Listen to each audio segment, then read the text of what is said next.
Mais cedo, antes dos comerciais, a gente perguntou: quanto mercúrio é despejado de forma ilegal todos os anos na Amazônia brasileira? Vamos ver se o pessoal de casa acertou? Vamos ver a resposta do pessoal. Resposta na telão, por favor. Opa! Aí lá. sim, agora sim. Chegou. A resposta preferida foi mais de 200 toneladas. Mas o pessoal, essa resposta preferida não é a resposta certa, não. Vamos ver a resposta certa? A resposta certa é de mais de 130 toneladas. Foi quase, né? Mais de 200, 130. De acordo com a organização WWF, todo ano são contrabandeadas para o país mais de 130 toneladas de mercúrio, que alimentam o bilionário negócio do ouro nos garimpos clandestinos. E esse é o assunto da reportagem especial de hoje. Mercúrio, azougue, prata líquida. O produto tem vários nomes e é muito perigoso para a saúde humana. Tanto que o Brasil e outros 127 países assinaram uma convenção da ONU para restringir o seu uso. O Fantástico integrou um projeto internacional de jornalismo que durante um ano investigou as rotas do mercúrio na América do Sul. Participaram veículos da Bélgica, do Suriname, Guiana, da Venezuela e também o site brasileiro InfoAmazônia. Pela TV Globo, a reportagem é de Fabiano Vilela, James Alberti e Sônia Bride. O que era um garimpo quase artesanal virou uma indústria gigantesca, onde o crime organizado se instalou. A extração ilegal de ouro na Amazônia depende de um elemento altamente tóxico, o mercúrio. Pode dar desde sintomas mais brandos, como insônia, ansiedade, até sintomas mais graves, convulsões, atraso do desenvolvimento infantil. O mercúrio envenena os rios e ameaça a saúde de toda a população amazônica. Dependendo do nível de contaminação, pode levar até a morte. O mercúrio tem a venda controlada no Brasil, mas toneladas chegam ilegalmente aos garimpos todos os anos. Uma investigação internacional gravada antes da pandemia mostra os caminhos do contrabando. Georgetown, capital da Guiana, o último país da América do Sul que ainda importa mercúrio sem restrições. A mineração de ouro em pequena escala é uma das principais atividades da economia local. E o governo enfrenta resistência para limitar o uso da substância nos garimpos. No interior, o dono deste garimpo ilegal explica que depende do mercúrio. O ouro é muito fino, um pó. Sem o mercúrio, a gente não pega nada do ouro. Quando a proibição entrar em vigor, eles temem ter que comprar mais caro. Vamos sofrer, passar necessidade. O pequeno garimpeiro vai chorar. Aqui o garimpo pode garantir o pão, mas não enriquece quem se expõe à contaminação na extração ou na purificação do ouro. A alta temperatura, o mercúrio evapora e se espalha pelo ambiente, poluindo o ar. Fronteira da Guiana com o Suriname. Do outro lado do rio, o mercúrio livre na Guiana é proibido. O contrabandista de mercúrio concorda em levar a equipe na travessia. É perigoso. Se a polícia te pega no Suriname, você é preso. Do outro lado, o receptador espera. Enquanto por uma fronteira o mercúrio entra no Suriname, por outra, sai para o Brasil. A fronteira com a Guiana é uma das duas portas de entrada de mercúrio ilegal no país, mapeadas pela reportagem. A outra é Guajará-Mirim, na fronteira da Bolívia com Rondônia.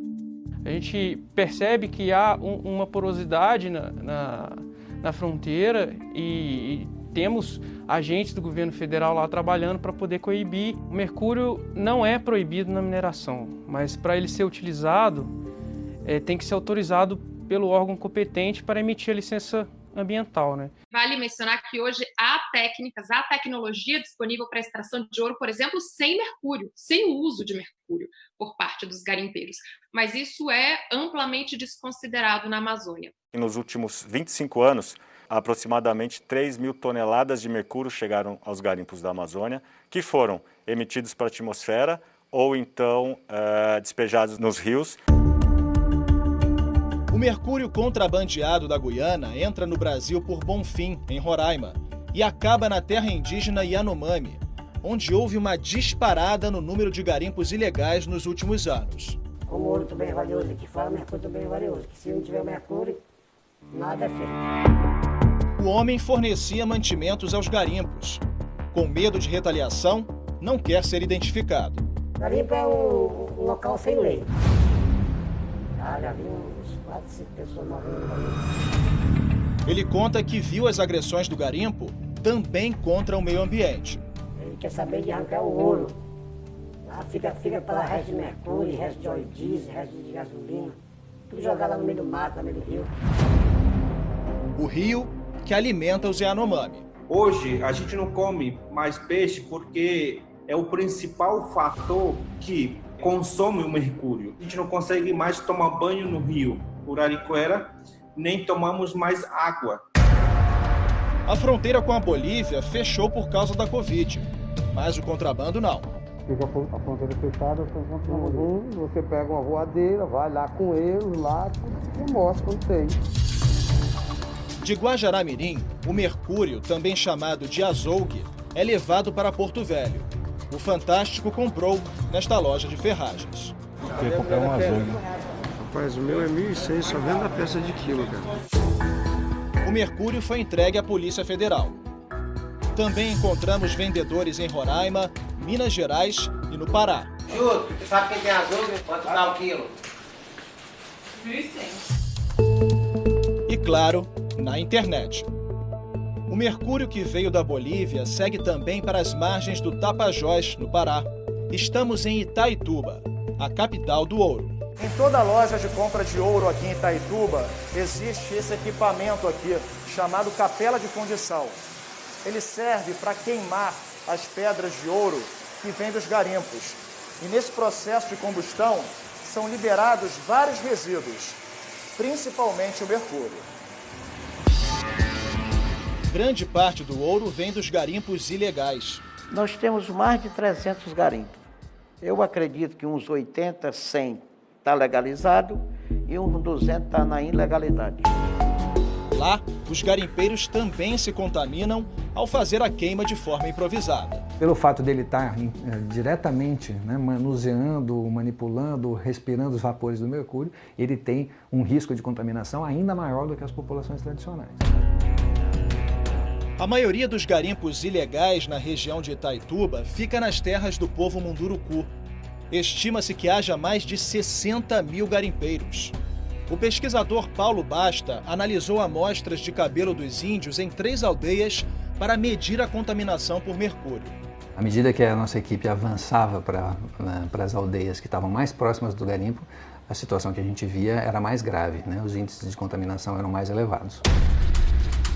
Na aldeia mais perto dos garimpos, 87% dos índios tinham mais mercúrio no organismo do que o limite estabelecido pela Organização Mundial da Saúde. A dona Irene tem o dobro do limite. Está com fraqueza, dona Irene? Sim, só de andar, não posso levantar, só segurando no braço, só aqui na rede deitada. Nas crianças, o impacto é maior. Ele atinge o cérebro, o sistema nervoso central das crianças menores de 5 anos que estão em fase de desenvolvimento. E mais grave do que isso, atinge também o cérebro de fetos que ainda estão na barriga da mãe em formação. E isso pode comprometer todo o desenvolvimento de uma geração. O garimpo usa mercúrio metálico. Quando chega ao rio, a ação de bactérias faz com que vire mercúrio orgânico, muito mais tóxico. É esse tipo de mercúrio que se acumula nos peixes. O mercúrio não é um problema exclusivo dos povos que estão na floresta, das comunidades indígenas. Ele pode chegar à mesa de qualquer cidadão que mora na Amazônia. Essa história que os peixes do Tapajós estão contaminados por azougue, isso é conversa de gente besta. Nunca encontrei um pedaço de azougue no bucho de um peixe. O azougue, como ele chama, o nome popular dado ao mercúrio, ele não vai estar dentro do bucho do peixe. E quando ele se fixa no músculo do peixe, que é a parte do peixe que os seres humanos comem, não é possível ver isso. O apoio de índios que perdem a capacidade de viver da terra pode ser trocado por cestas básicas. É isso que um dos grupos criminosos investigados pelo Ministério Público por garimpo ilegal faz na terra Munduruku. Entregando cestas básicas de forma a aliciar alguns indígenas. Isso impressionou muito pela perversidade desse tipo de expediente. Os investigados são de uma mesma família, que tem uma fazenda como negócio legal. Nas casas do pessoal do Boi na Brasa, a polícia encontrou barras de ouro e carros de luxo. A família também perdeu retroescavadeiras em outra operação, que reuniu Polícia Federal e IBAMA no desmonte do garimpo ilegal no início deste mês. Isso aqui é a comarca do Boi na Brasa. Está acabando de ser queimado aqui. O garimpeiro hoje, efetivamente, é um empresário. Ele é uma pessoa que tem uma pá carregadeira, que tem uma draga escariante que custa R$2 milhões, ou um maquinário de revirar, para revirar o solo, que chega a custar 600 mil, 700 mil reais. A maior parte da riqueza que é extraída de dentro da nossa terra, né, é usufruída por já grandes empresários, né? Ou seja, né, para o Munduruku fica apenas a destruição. Segundo a polícia, há índios que facilitam a entrada dos garimpeiros em troca de uma pequena porcentagem na venda do ouro. Um grupo fez uma manifestação de apoio ao garimpo quando o ministro do Meio Ambiente, Ricardo Salles, foi à região acompanhar a operação contra a extração ilegal de ouro, que acabou sendo suspensa. Houve uma mobilização de recursos públicos, de servidores públicos, de equipamentos públicos, de aeronaves, e tudo isso se encaminhava para a atividade de fiscalização, e de uma hora para outra isso foi colocado em xeque, né? O ministro Ricardo Salles e a família ligada ao Boi na Brasa foram procurados, mas não quiseram se manifestar. O avião da Força Aérea que estava lá para apoiar a operação acabou sendo usado para levar indígenas que defendem o garimpo até Brasília, para mais reuniões com autoridades. Agora, a viagem está sendo investigada pelo Ministério Público Federal. Em nota, o Ministério da Defesa disse que não foi notificado e que prestará as informações ao MPF. Boa tarde, meus amigos do grupo Garimpeiros Não é Bandido. Nós temos o acesso com o pessoal de lá de Brasília, né? Nós temos um amigo lá. Aí eles informaram que eles previsto a entrada deles quinta-feira, dia 6. A voz é de Josias, um dos índios que viajaram no avião da FAB. Por telefone, ele confirmou que havia sido avisado da operação. Essa informação chegou para o senhor de alguém de dentro do governo federal? Sim, de alguém, porque eu tenho muita articulação, né? Quando vaza uma informação dessa, na verdade, no meio de uma operação de combate ao garimpo em terra indígena, né, ela cria um clima absolutamente ruim, né, para os servidores que se encontram lá. Esses vazamentos foram responsáveis, de certa forma, pelo insucesso da operação.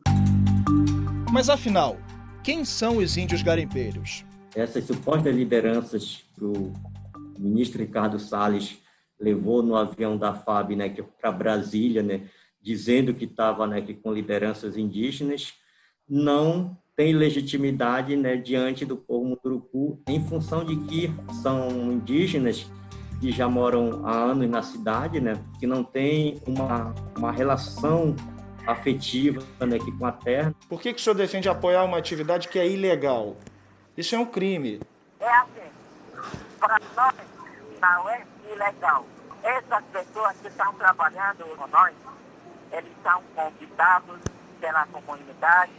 O Fantástico tentou ir até os garimpos para mostrar a exposição dos garimpeiros ao mercúrio na linha de frente, mas recebemos ameaças indiretas que deixaram claro que não teríamos segurança. Mas nem por isso deixamos de ver o estrago provocado pela atividade criminosa. Se daqui do chão não há acesso às câmeras, do espaço os satélites registram tudo. Mostram o garimpo que foi alvo da operação do IBAMA. Em janeiro, ele ocupava pouco mais de 8 hectares. 7 meses depois, chegava a 362 hectares. No mesmo dia, aparece um porto sendo aberto mais ao sul. E a partir dele, o garimpo avança, mesmo depois da operação. E ameaça cercar 2 aldeias Munduruku. O garimpo ainda era uma atividade inicial naquele pedaço do território, e ele vai explodir a partir do início do ano de 2020. O garimpo explodiu por omissão do Estado. No primeiro ano do governo Bolsonaro, a área desmatada pelo garimpo em terras indígenas no Brasil triplicou em relação a 2017.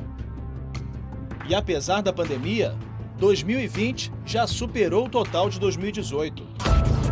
O avanço do garimpo coincide com o envio ao Congresso de um projeto de lei do presidente Jair Bolsonaro para legalizar a extração de ouro em terras indígenas. Procurado, o governo federal disse que com a liberação da atividade em área indígena, passa-se a ter condições para que o garimpo observe práticas ambientalmente aceitáveis. Nesta semana, lideranças de várias aldeias Munduruku se reuniram para deixar claro que a maioria é contra o garimpo. Elas escreveram uma carta pedindo para também serem ouvidas pelo ministro do Meio Ambiente. A gente está preocupado também porque todos nós, humanos, dependemos, do meio ambiente, né, para sobreviver. Então, a nossa saúde, a nossa vida, né, ela dependerá de como a gente está tratando do meio ambiente. Né?